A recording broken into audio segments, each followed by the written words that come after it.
नमस्कार, स्वागत है आप सभी का एबी स्टार न्यूज में और मैं हूं आपके साथ जुबैर चौधरी। वक्त तो चला अपना उत्तर प्रदेश का, जहां सबसे पहले बात करेंगे फर्रुखाबाद की। फर्रुखाबाद में किसान यूनियन के नेताओं ने धरना प्रदर्शन किया है और अपनी 7 सूत्रीय मांगों को लेकर एसडीएम को ज्ञापन भी सौंपा है। तो फर्रुखाबाद में किसान यूनियन ने अपनी 7 सूत्रीय मांगों को लेकर धरना प्रदर्शन किया।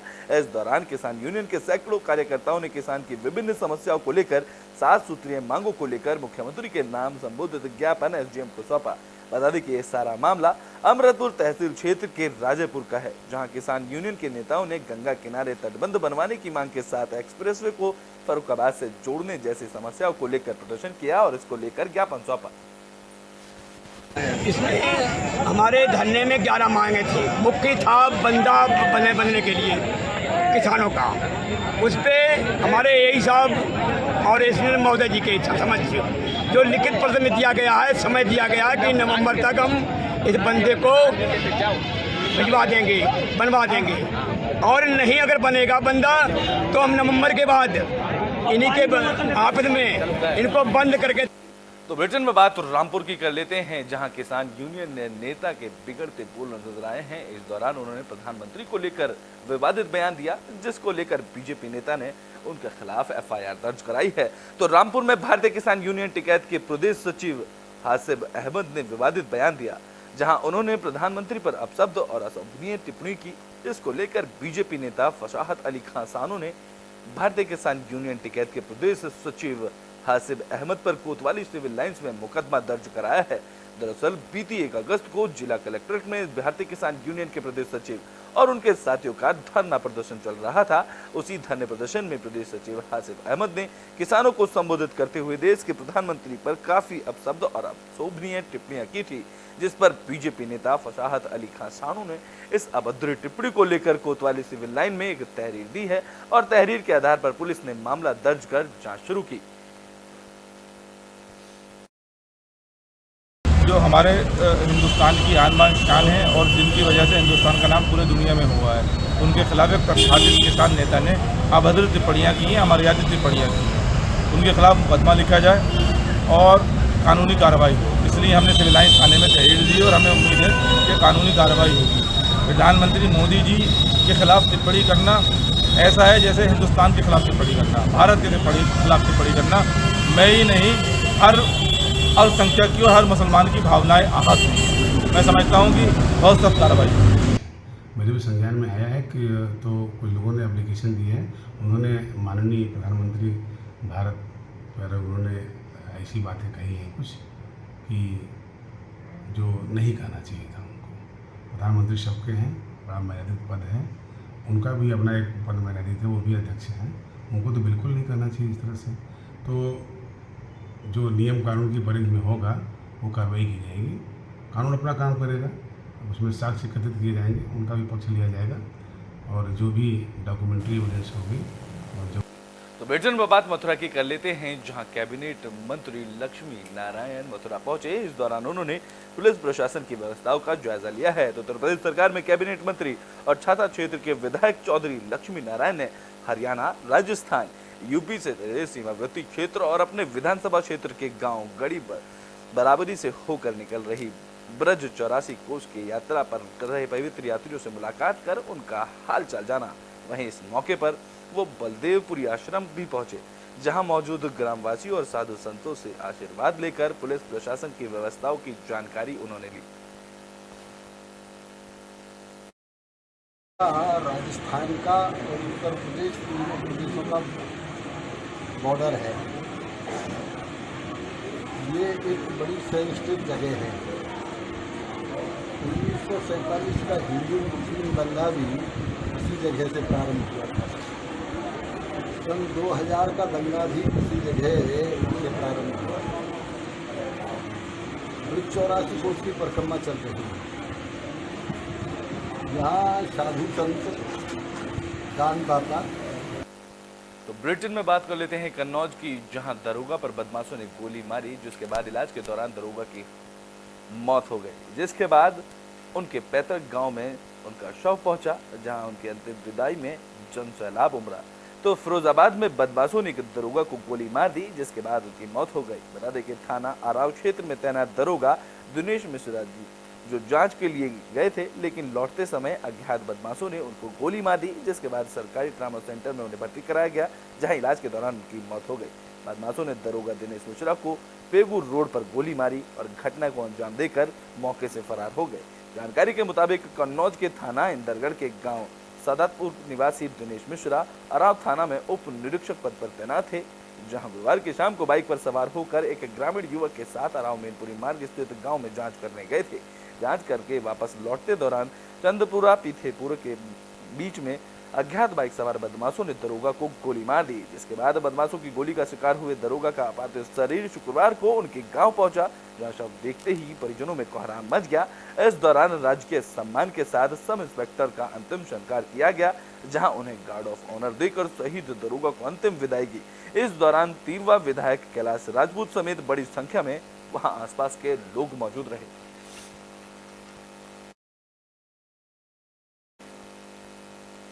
तो बुलेटिन में बात बागपत की कर लेते हैं, जहां पुलिस को बड़ी कामयाबी हाथ लगी है। पुलिस ने बिजली मिस्त्री की हत्या के मामले का खुलासा कर दिया है और इस मामले में उसकी प्रेमिका को गिरफ्तार कर लिया है। तो बागपत में पुलिस को बड़ी सफलता हाथ लगी है, जहां पुलिस ने बीते दिन हुई बिजली मिस्त्री की हत्या की गुत्थी को सुलझा लिया है।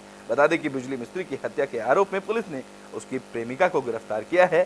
प्रेमिका ने अपने साथी के साथ मिलकर अपने प्रेमी की गला दबाकर हत्या करने के बाद शव को काली नदी में फेंकवा दिया था। पुलिस ने दोनों को गिरफ्तार करते हुए घटने का खुलासा किया, जहां हत्या में प्रयुक्त बाइक और सामान भी बरामद पुलिस ने कर लिया है। इस दौरान बड़ौद सीओ ने बताया है कि मृतक प्रेमी ने प्रेमिका का अश्लील वीडियो बना लिया था और उसे ब्लैकमेल कर पैसे की वसूली करता था, जिससे परेशान होकर प्रेमिका ने हत्या की योजना बनाई और घटना को अंजाम दिया। थाना दुर्गत पुलिस व सर्विलांस सेल बागपत द्वारा किया गया, जिसमें एक मुख्य अभियुक्ता सहित एक अभियुक्त की गिरफ्तारी की गई है। मुख्य अभियुक्ता ने पूछताछ में ये बताया है कि उसके मृतक राजीव के साथ संबंध थे, उसके पास उसके आपत्तिजनक वीडियोस थे, जिसके लिए वो उसे ब्लैकमेल करता था। इसलिए मुख्य अभियुक्ता ने अपने मित्र की सहायता से उसको मारने की योजना बनाई, जिसमें उसने किशनपुर बराल में उसको बुलाया, मृतक को बुलाया। उसके बाद में उसके कोल्ड ड्रिंक में नशीला पदार्थ मिला दिया और उसके घर अपने घर का डेरा में बुला करके उसकी वहाँ पर गला घोट कर हत्या कर दी।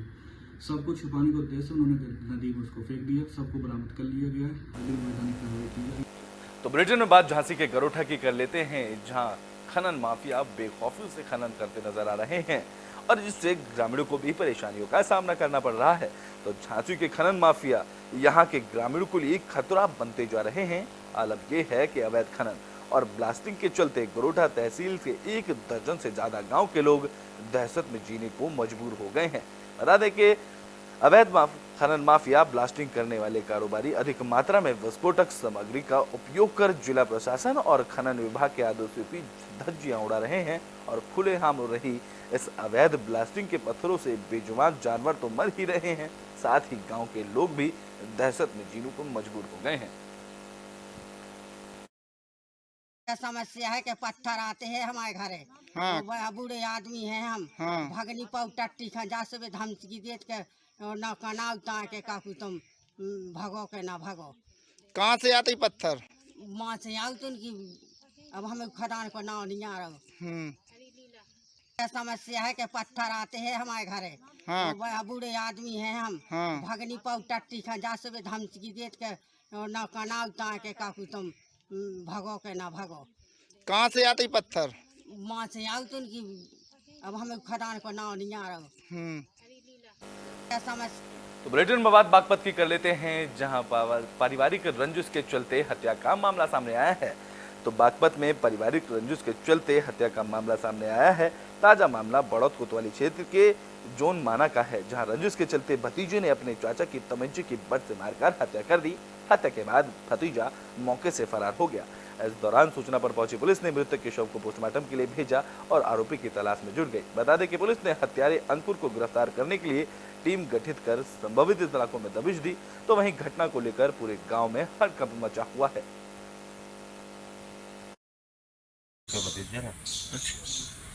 क्या मामला था? कुछ भी नहीं था, घर में मारा था पर के बारे में कुछ पुरानी रंजिश या कुछ बदमाश है। पहले भी जेल में रहेगा वो मारने वाला। ये किस तरीके से मारेगा आज? बंदूक ले रहता थे, वहाँ हमारे हाथ बटुक गले में ऐसे तोड़ दिया, नाड़ कुछ गोली वोली नहीं लगी? गोली फिर चलाई। तो पुलिस ने पकड़ लिया उसको? नहीं, फरार है वो। पुलिस क्या कह रही? पुलिस क्या कह रही? पुलिस को कुछ जगह से हमसे हथियार के भतीजे ना, क्या मामला था जी? कुछ भी नहीं था, घर में मारे आया था पर के बारे में कुछ पुरानी रंजिश कुछ या नहीं कुछ? थे। बदमाश है जो, पहले भी कुछ? पहले भी जेल में रखा वो मारने वाला। ये किस तरीके से मारेगा आज? बंदूक ले रहता थे, वहाँ हमारे हाथ बटुक गले में ऐसे तोड़ दिया, नाड़ कुछ गोली वोली नहीं लगी? गोली फिर चलाई। तो पुलिस ने पकड़ लिया उसको? नहीं, फरार है वो। पुलिस क्या कह रही? पुलिस क्या? तो बुलेटिन में बात झांसी की कर लेते हैं, जहां से हैरान कर देने वाला मामला सामने आया है। यहां एक युवक ने अपने माता पिता की हत्या कर दी है। तो झांसी जिले में डबल मर्डर का सनसनीखेज मामला सामने आया है। यहां एक बेटे ने सोते समय अपने माता पिता की डंडों से पीटकर हत्या कर दी। सूचना पाकर मौके पर पहुंची पुलिस ने शवों को कब्जे में लेकर पोस्टमार्टम के लिए भेजा है, जिसके बाद पुलिस ने आरोपी को बेटे को हिरासत में लेकर पूछताछ की। जानकारी के मुताबिक ये मामला थाना नवाबाद के नारायण बाग के पीछे स्थित पिछोर मोहल्ले का बताया जा रहा है, जहां के निवासी अंकित ने बीती रात पिता लक्ष्मी प्रसाद और मां विमला देवी की लाठी डंडों और कुल्हाड़ी से मारकर हत्या कर दी। झांसी जनपद में थाना नवाबाद क्षेत्र अंतर्गत एक गांव है पिचोर। उस गांव में आज सुबह एक सूचना मिली थी कि एक 58 उम्र का एक व्यक्ति है, अपने घर पे मृतावस्था में मिला है और उनका पत्नी घायल अवस्था में है। तो पुलिस द्वारा तत्काल मौके पर पहुंच गया है। पहुंचने के बाद पूरा घटना का छानबीन किया गया है। तो बुलेटिन में बात औरैया की कर लेते हैं, जहां बच्चों से भरी स्कूल की बस हादसे का शिकार हुई है। तो औरैया जिले में शनिवार को भीषण सड़क हादसा हुआ। यहां स्कूल बस अनियंत्रित होकर सड़क किनारे पलट गई। घटना में 2 दर्जन से ज्यादा बच्चे घायल हुए हैं, जहां कई बच्चों को गंभीर चोटें आई हैं। जिस बच्चों की चीख पुकार सुनकर मौके पर ग्रामीणों की भीड़ इकट्ठा हो गई। बता दें कि यह घटना फफूंद थाना क्षेत्र के बेसोल की बताई जा रही है। सूचना मिलने पर मौके पर पहुंची थाना पुलिस और परिजनों ने आनन फानन में बच्चों को अस्पताल में भर्ती कराया। 6:30 बजे ये सूचना मिली, गांव के द्वारा ही सूचना दी गई कि थाना फफूंद क्षेत्र में एक भैंसोल गांव पड़ता है। यहां पे एक मार्शल हेराल्ड स्कूल है, यहां की बस पलट गई है। इस सूचना पे हम लोग यहां पे आए हुए हैं। तो पता चला कि 6:30 बजे बस जो Marshall Herald group of institute Chhalda में पड़ता है ये स्कूल, यहाँ की बस रोजाना की तरह आज आई और बच्चों को लेके जा रही थी। तो अचानक रोड के किनारे ये गड्ढे भी हैं और कुछ कट गए हैं रोड, तो इसके वजह से बस गिर गई है। गांव के लोग काफ़ी मेहनत किए, उसमें करीब 20 बच्चे थे, उनको बाहर निकाल दिया गया है। सभी परिवारीजनों को सूचना दी गई। सभी परिवारीजन बच्चों को अपने घर लेके चले गए हैं। कोई क्रिटिकली इंजर्ड नहीं है बच्चा इसमें। बच्चों को उनके घर पे सबको छुड़वा दिया है, सब लोग लग गए। तो बुलेटिन के आखिरी में बात हाथरस की कर लेते हैं, जहां से भी हादसे की एक खबर सामने आई है। बता दें कि हाथरस में ट्रक ने श्रद्धालुओं से भरे ट्रैक्टर ट्रॉली को टक्कर मार दी। इस हादसे में 6 लोगों की मौत हुई है, वहीं 12 लोग घायल बताए जा रहे हैं। हाथरस जिले के सादाबाद मार्ग पर एक ट्रक ने श्रद्धालुओं से भरी ट्रैक्टर ट्रॉली को टक्कर मार दी, जिससे उसमें सवार 6 लोगों की मौत हो गई, तो वहीं बाकी लोग घायल हो गए। इस दौरान पुलिस अधीक्षक देवेश कुमार पांडे ने बताया है कि ट्रैक्टर ट्रॉली में सवार श्रद्धालु शुक्रवार की देर रात एटा के जलेसर से मथुरा के गोवर्धन में परिक्रमा करने के लिए निकले थे। उन्होंने बताया कि श्रद्धालु जब हाथरस के सादाबाद रोड पर पहुंचे, तब सामने से आ रहे एक तेज रफ्तार ट्रक ने उनके ट्रैक्टर ट्रॉली को भीषण टक्कर मार दी, जिससे वो पलट गई। इसमें ट्रैक्टर ट्रॉली में बैठे श्रद्धालु गंभीर रूप से घायल भी हुए, लेकिन बड़ी खबर ये आई कि इस हादसे में 6 लोगों की मौत हो गई है। जलेसर से मथुरा जा रहे थे परिक्रमा गोवर्धन मार्ग जी, परिक्रमा देने। कितने लोग थे ट्रैक्टर ट्रॉली में? 50 आदमी। किसने टक्कर मारी, कैसे हुई? टक्कर मारी टैंकर वाले डंपर में। हाँ, सामने बैठा हूँ। मेरी इतनी बची है, मेरी खोपड़ी में शीशा वाली वो लगी थी, जितनी फट गई है जी। मैं नॉर्मल ड्राइवर साइड में जी जी वो जाके पिछले पहिया पर रगड़त बहुत दुर्घटना घटित हुई है। ट्रैक्टर ट्रॉली पर कुछ लोग जा जा रहे थे। बताया जा रहा है कि जो डंपर है उससे गाड़ी में क्रश कर गई, जिससे लगभग 12 लोग इंजर्ड हुए हैं और सब सिचुएशन मेडिकल कॉलेज मंगला में भेजा गया, इनको मंगला हॉस्पिटल में भेजा गया। तो यूपी की बुलेटिन अपना उत्तर प्रदेश में भी के लिए बस इतना ही। देश और दुनिया की तमाम खबरों के लिए देखते रहें एबी स्टार न्यूज़।